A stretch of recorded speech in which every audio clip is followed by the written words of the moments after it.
Comment surmonter la peur de l'échec? Cet échec qui nous paralyse, qui nous empêche de passer à l'action pour enfin réaliser la vie qu'on désire vraiment et même nos projets les plus fous. Bienvenue dans ce nouvel épisode du podcast Awake, ton podcast d'évolution personnelle. On se retrouve ici chaque mardi sur un sujet thématique autour de la réalisation de soi, de la révélation de soi, de notre épanouissement personnel pour discuter autour d'un sujet, pour l'aborder sous différents angles, pour vous transmettre des clés concrètes, mais aussi et surtout pour ouvrir notre état d'esprit autour de ce sujet, ouvrir le champ des possibles. Puisque c'est bien ça que signifie Awake, c'est éveiller, s'éveiller et donc aller voir aussi ailleurs ce qui se trouve, les autres manières de faire et de penser. Aujourd'hui, je vous retrouve donc pour parler de cette notion d'échec, de surmonter la peur de l'échec. Déjà, je vous invite à observer est-ce que vous avez peur de l'échec ? Peut-être qu'aujourd'hui, vous avez envie de réaliser l'un ou l'autre projet ou que vous vous projetez dans certaines visions de votre vie, comment cela pourrait être. Essayez de voir un peu ce qui vous empêche d'atteindre ça. Peut-être que vous ressentez des blocages, des résistances. D'où est-ce que ça vient ? Est-ce que c'est l'échec qui vous fait peur, vraiment ? Ou est-ce que c'est peut-être la réussite et comment sera votre vie et comment cela va impacter le reste de votre vie si vous allez dans telle ou telle direction ? Peut-être qu'y a-t-il d'autres peurs, la peur d'être rejeté, la peur de manquer. Venez juste un peu voir, déjà observer comment est-ce que je ressens que c'est de l'échec dont j'ai peur. Parce que souvent, je sais que c'est mon cas, peut-être intéressant à observer de votre côté. Souvent on se dit oui, j'ai peur d'échouer ou je n'y vais pas parce que si je ne réussis pas. Alors qu'en général, derrière la peur de l'échec se trouve la peur de réussir. On n'est pas là pour parler de la peur de la réussite, mais on en fait quand même un petit mot parce que je trouve qu'elle va de pair avec la peur de l'échec. Mais si le sujet vous intéresse, n'hésitez pas à me le dire dans les commentaires. Et puis, on pourra parler aussi de la peur de la réussite, puisque c'est parfois surprenant aussi de se dire qu'on a peur de réussir. Si on veut se lancer dans quelque chose, c'est pour que ça réussisse.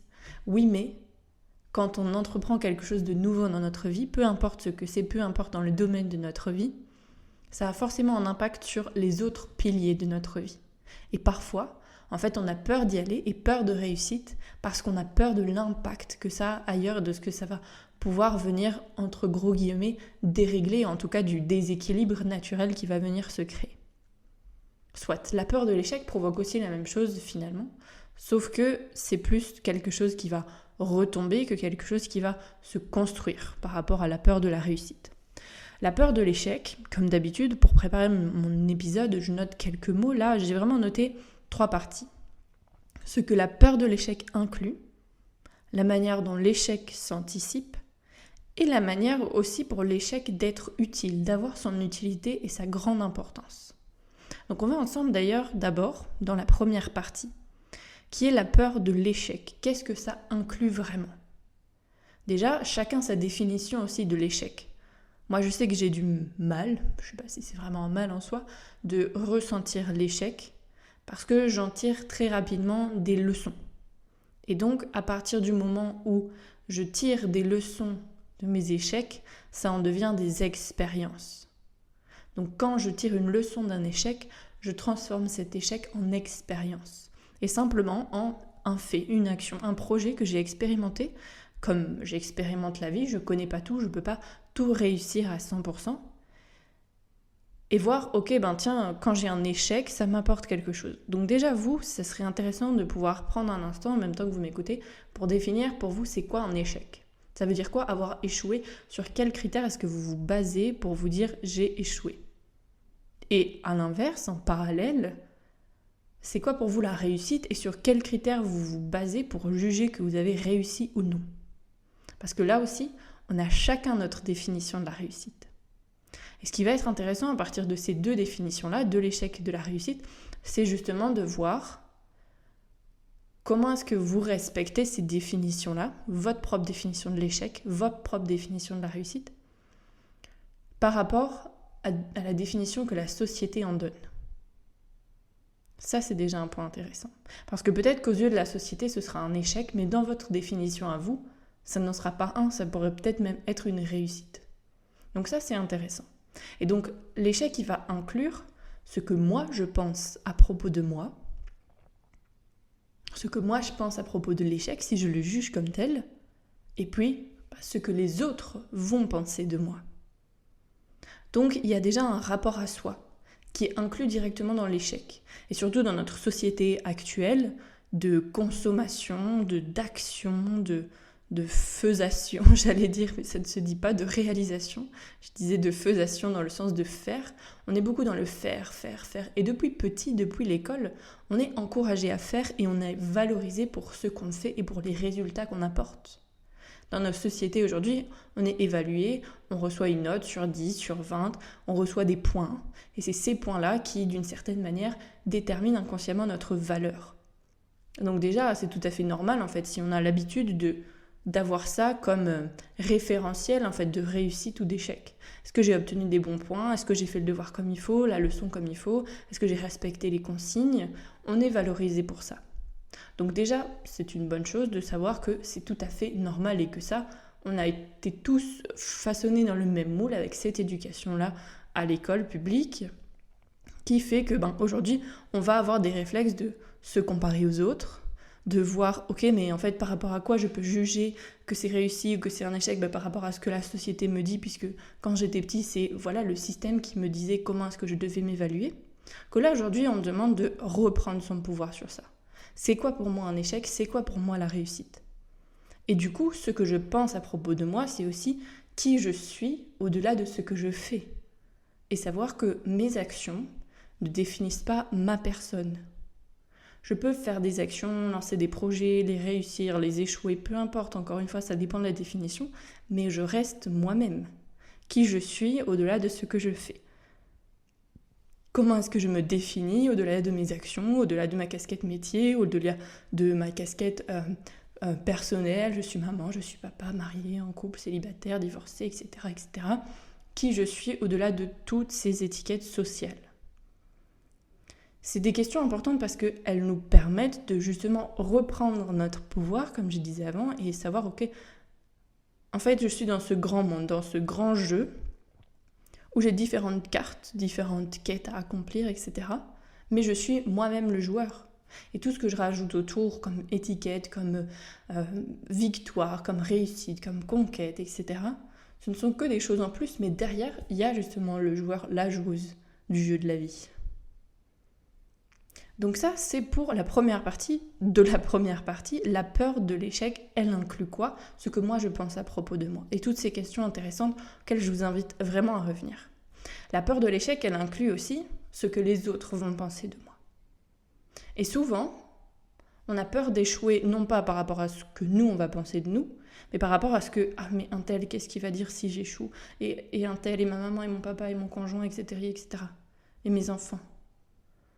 Ok, tout ça, ce ne sont que des projections, puisqu'on s'imagine le jugement potentiel que les autres vont avoir. Et on se dit, si je ne réussis pas ça, si je rate ça, si j'échoue cela, telle personne va penser ça de moi. Mais ce n'est que notre imagination qui se fait tout un scénario, alors que dans la réalité, qu'en est-il ? On ne sait pas. Et donc c'est intéressant, encore une fois, simplement d'avoir ça en conscience pour observer en fait nos mécanismes, les réflexes normaux de notre cerveau. Et je vous prends un exemple, il y en a peut-être qui ont suivi, si vous avez l'habitude d'écouter ce podcast. Il y a 2 ans bientôt, je suis partie en voyage à Bali. Je m'étais dit, je veux explorer la vie de digital nomade, je me prends un billet aller, sans retour, je verrai bien combien de temps je reste. Voilà, je n'avais pas forcément de date, de période de temps, mais j'avais quand même envie de rester là-bas quelques mois, au moins 6 mois, quelque chose comme ça. Sauf qu'au bout de 10 jours, à peine, je suis revenue. Parce qu'en fait, quand j'ai été là-bas, c'était la désillusion totale. Justement, je m'étais beaucoup imaginé des choses dans ma tête, etc. Et rapidement, j'ai voulu mettre ça dans le concret. Me dire, je veux placer toute mon imagination dans la réalité pour voir comment c'est. Pour justement aller expérimenter et voir si finalement tout ce que je projette dans mon esprit fait sens. Et la réalité, et ce que je vais vraiment ressentir dans la vraie vie, au-delà de ce qui se passe dans mon cerveau, dans mon imaginaire. Donc je vais là-bas et désillusion totale, je ne m'attendais pas du tout à me retrouver dans ces conditions, à expérimenter, en fait avoir cette expérience-là tout simplement. Si vous voulez en savoir plus, je vous mettrai le lien dans la description d'un épisode complet que j'avais fait à ce sujet en revenant de mon voyage à Bali. Mais c'est quoi la notion de l'échec là-dedans? C'est que je suis rentrée avec le sentiment d'avoir échoué. Voilà, j'ai une communauté sur les réseaux sociaux, j'en parlais sur mon podcast, j'étais là, oui, je vais partir, etc. Et donc, de moi, à mon point de vue, j'avais l'impression que les gens avaient des attentes par rapport à moi-même. Tout le monde attendait que j'aille au bout, que pour pouvoir suivre mes aventures, de pouvoir faire voyager les gens à travers mon voyage, mes partages, etc. Et donc moi, je projetais les attentes des autres vis-à-vis de moi. Et du coup, les attentes que moi j'avais envers moi-même étaient hautes, puisqu'elles devaient combler en même temps mes attentes à moi et les attentes que je pensais que les autres avaient. Vous me suivez toujours ? Vous voyez du coup à quel point notre cerveau déjà se raconte des choses. Mais encore une fois, pas de jugement, c'est tout à fait normal, c'est juste intéressant d'en prendre conscience. Et donc quand je suis revenue, il m'a fallu quelques jours pour digérer la pilule déjà. Et je me suis dit, mais qu'est-ce que mon entourage va en penser ? Qu'est-ce que les gens vont en penser ? Puis j'ai dit, de toute façon, il faut que j'en parle, puisque j'avais l'habitude de partager un peu ce que je faisais, etc. sur les réseaux, de communiquer.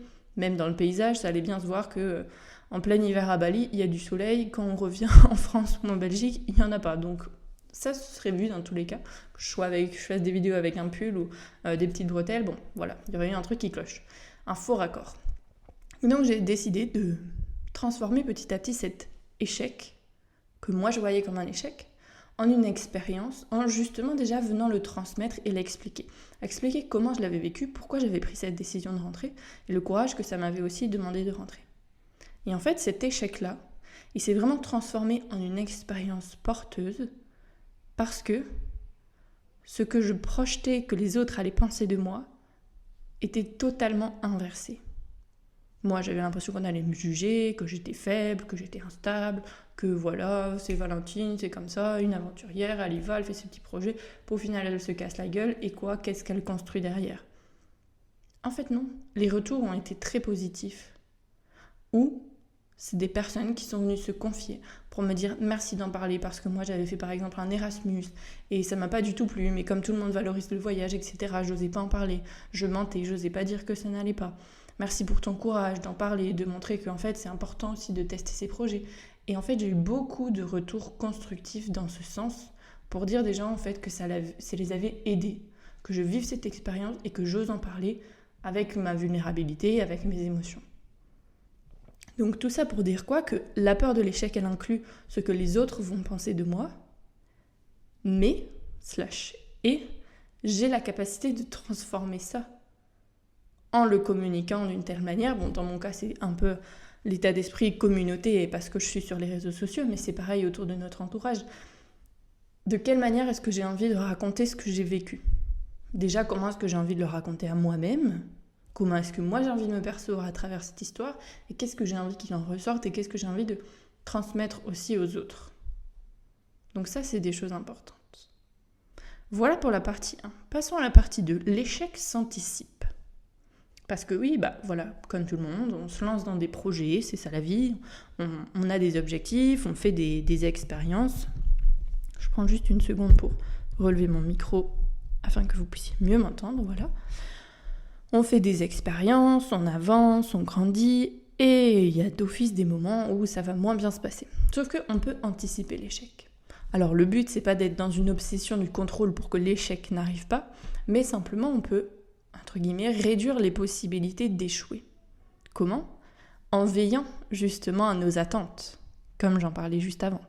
Quand vous commencez un objectif, je dis un objectif, mais c'est un projet en général, et encore une fois, peu importe le domaine de votre vie, que ce soit un projet personnel, professionnel, voyage, peu importe, quand vous vous lancez dans quelque chose de nouveau et que vous avez envie vraiment d'y aller, que vous en créez un objectif, prenez le temps de noter, tiens, c'est quoi mes attentes par rapport à ça ? Même une relation, par exemple, c'est quoi mes attentes par rapport à ça ? Par rapport à cet objectif, c'est quoi mes attentes ? Est-ce que ces attentes-là m'appartiennent ? Appartiennent à l'autre ou appartiennent au duo ? Dans le cadre où ça inclut plusieurs personnes. Et par rapport à moi-même, ok, c'est quoi mes attentes ? Hyper important tout ça. Parce qu'une fois qu'on identifie nos attentes, ça fait beaucoup plus simple d'aller les combler. Et on en a tous et toujours des attentes. Et encore une fois, c'est tout à fait normal. Mais justement, tiens, c'est quoi mes attentes par rapport à ça ? Ouais, je sais pas, je me lance dans... j'ai envie de courir un marathon. Un peu la mode en ce moment pour tout le monde. Ok, je veux courir un marathon, c'est quoi mes attentes ? Et être au clair vraiment avec soi-même, être totalement honnête. Mes attentes, j'ai envie de le faire en autant de temps, j'ai envie d'avoir telle préparation, j'ai envie que tout le monde m'applaudisse, etc., le partager, machin. Ok, une fois que j'ai listé toutes mes attentes, je peux voir comment les combler, est-ce qu'elles sont réalistes ou pas, mais au moins, je les ai en tête. Et ça me permet du coup d'avoir moins ce sentiment d'échec potentiel dans la réalisation et à la fin de l'objectif, puisque j'aurais comblé mes attentes et j'aurais été totalement transparent. Parce que si je reprends cet exemple du marathon, ok, très bien, je me dis que je veux le faire en 3 heures. J'invente. Très bien. Si je ne me le dis pas, comment est-ce que je vais pouvoir atteindre cet objectif ? Je vais courir et puis au final, je vais le faire en 3h30 et je vais être déçue de moi-même.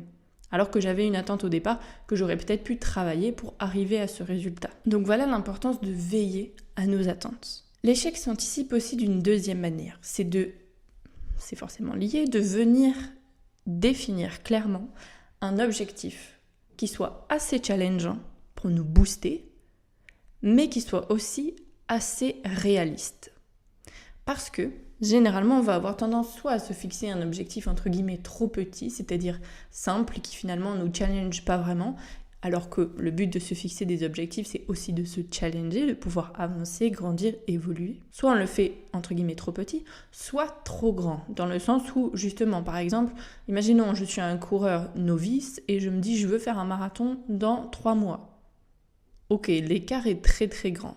Et donc la possibilité d'échec est plus grande aussi, simplement parce que l'objectif n'est pas réaliste. Donc, paramètre important à prendre en considération quand je me fixe un objectif, que je me lance dans un nouveau projet, c'est savoir, ok, à quel point c'est challengeant et en même temps réaliste par rapport à mes capacités du moment, par rapport au temps dont je dispose, par rapport aux personnes qui me guident peut-être là-dedans, aux ressources dont je dispose pour atteindre cet objectif. À quel point est-ce réaliste ? Puisque le but c'est que, voilà, encore une fois, ce soit un peu challengeant, j'ai un peu à me dépasser, mais que ce soit aussi réalisable. Parce que si on sait dès le départ, voilà, en 3 mois je veux courir un marathon alors que je ne sais même pas encore faire 5 km, ça va être un peu chaud. Et là, comment est-ce qu'on peut le savoir ? C'est justement de noter, tiens, c'est quoi mon objectif ? Ok, qu'est-ce que j'ai envie d'atteindre ? C'est quoi les besoins nécessaires pour atteindre cet objectif ? Que ce soit des besoins humains, des besoins financiers, des besoins matériels. Vraiment lister tous les besoins, tout ce qui va permettre à l'objectif de se réaliser pour pouvoir se rendre compte et établir, ok, tiens, je sais qu'il y a tous ces besoins-là reliés à mon objectif, par rapport à moi, comment je suis en ce moment, par rapport à mes attentes vis-à-vis de cet objectif, comment est-ce que j'envisage ça ? Est-ce que, voilà, par exemple, je reprends ce truc du marathon, je veux courir ce marathon, est-ce qu'il y avait un objectif intermédiaire que je peux atteindre ? Un peu comme un palier numéro 1 avant d'aller au palier numéro 2 du marathon. Ah bah tiens, peut-être que je peux commencer par 10 km. Dans 3 mois, ok, je m'inscris à une course dans la région, je fais 10 km. Puis 3 mois plus tard ou 2 mois plus tard, hop, je m'inscris à une course, je fais 20 km, semi-marathon. Et puis dans 6, 9 mois, ok, là, je peux m'inscrire pour un marathon. Très bien. Et en y allant étape par étape, palier par palier, ça me permet déjà d'avoir quand même des objectifs qui soient challengeants. Si je suis coureur niveau 0 et que je veux faire 10 km, c'est déjà challengeant, mais c'est réaliste par rapport au temps dont je dispose, aux besoins, aux ressources que j'ai à mes côtés, pour pouvoir y aller crescendo aussi. Donc voilà pour cette deuxième partie, l'échec s'anticipe, je veille à mes attentes et je veille à définir un objectif qui soit assez challengeant pour me booster, mais aussi réaliste, quitte à y aller par palier. Et la troisième partie, cet épisode, c'est se rendre compte que l'échec est utile et qu'on n'a pas besoin de chercher à l'éliminer à tout prix dans notre vie, d'en avoir peur, de le craindre comme finalement un monstre sous notre lit comme on était petit. Ça prouve bien que c'est dans notre tête, dans notre imaginaire, et que, comme je le disais avant, l'échec est une expérience, devient une expérience à partir du moment où j'en tire un apprentissage, où j'en tire une leçon, où en fait j'en tire du feedback, des retours pour pouvoir m'améliorer personnellement, améliorer les ressources justement que j'ai à disposition, améliorer le matériel. Et puis il y a cette phrase aussi, et je pense que c'est Thomas Edison qui disait ça, il n'y a pas d'échec, il y a simplement X tentatives d'atteindre un résultat. Et puis parfois le résultat sera celui qu'on attend, parfois pas. Et c'est ça qui est génial, c'est que On avance d'expérience en expérience. On va collecter les expériences. Et encore une fois, si vous avez l'habitude de me suivre, vous avez sûrement déjà entendu que je dis ça. C'est venir collecter les expériences pour collecter en fait des données supplémentaires sur nous, sur notre fonctionnement, sur ce qui est juste pour nous, sur même comment fonctionnent différents systèmes en fonction de nos objectifs. On avance dans la vie, on collecte des expériences, un peu comme si on était un explorateur qui partait sans rien, qui va d'abord aller chercher son sac à dos, construire son sac à dos, qui va aller remplir son sac à dos, et hop, et hop, et hop. Et c'est ça qui va lui permettre d'avoir son équipement complet pour continuer à avancer dans la vie, mais surtout, à chaque étape du chemin, il récolte des choses pour continuer d'avancer. Et ça, c'est précieux. Voilà en quoi il n'y a pas d'échec. Et que souvent, quand je me dis j'ai peur de l'échec, ça peut être une excuse. Une excuse confortable, une excuse commune où oui, c'est normal d'avoir peur de l'échec. Si je me dis que j'ai peur de l'échec, au moins, je me dédouane, je n'ai pas à y aller. Puisque, malheureusement, j'ai peur de l'échec. Mais est-ce que tu as vraiment peur de l'échec ? Ou est-ce que c'est juste une bonne excuse pour ne pas faire ce que tu sais devoir et vouloir faire ? Ça, c'est intéressant aussi. Et l'échec est utile, comme je le répète depuis le début, à partir du moment où j'en tire une leçon. Donc qu'est-ce que je tire de cet échec ? En quoi est-ce que ça me fait grandir ? Et je vous invite pareil à vous souvenir d'un moment ou 2 moments où vous vous dites ça c'est un échec, ou vous considérez ça comme un échec, comme quelque chose en tout cas que vous n'avez pas réussi. Même si à l'instant T il a plus la saveur de l'échec, mais c'est en tout cas quelque chose que vous avez prévu et que vous n'avez pas réussi. Je prends par exemple l'exemple, moi, j'ai décidé de produire un documentaire en février 2024. Finalement, j'ai décidé d'arrêter la production au moment où on allait partir filmer. Sur le coup, c'était une libération parce que c'était un choix conscient. Je savais pourquoi je faisais ça, mais ça a été aussi un peu vécu comme un échec, dans le sens où ça ne m'a pas apporté que des sentiments positifs.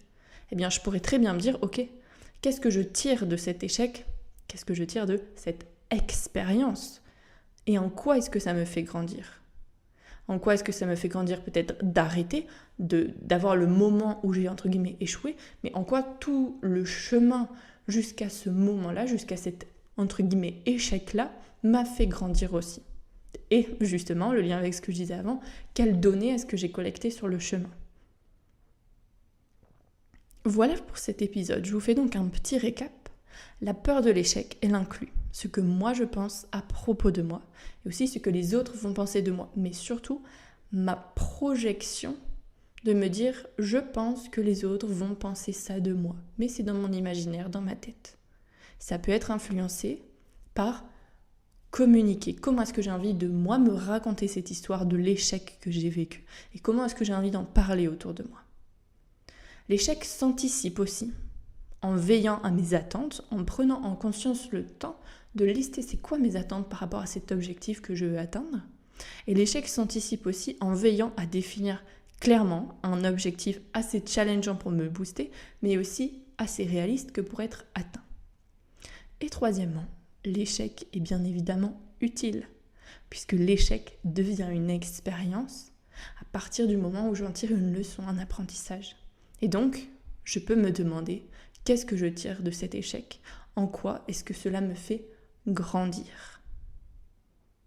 Voilà donc cet épisode pour surmonter la peur de l'échec. Surtout, une peur, ça c'est un rappel important, une peur, j'aime bien cet acronyme, c'est une perception erronée d'une réalité. La peur est une perception erronée d'une réalité. C'est-à-dire que c'est ma perception, donc ce que je projette sur quelque chose, sur une réalité, mais qui est erronée, puisque je ne vois que la situation à travers mon spectre. Et souvent, la peur, elle est là parce qu'il y a des sentiments un peu frileux, un peu réticents à cette idée-là, et donc un tableau un peu noirci. Mais derrière, quand je vais expérimenter justement, pour dénoircir ce tableau, là se trouve plus que le tableau, le paysage sensible, on va dire ça, dans la matière. D'où l'importance de venir le plus souvent possible mettre dans la réalité tout votre imaginaire. À vous de jouer maintenant.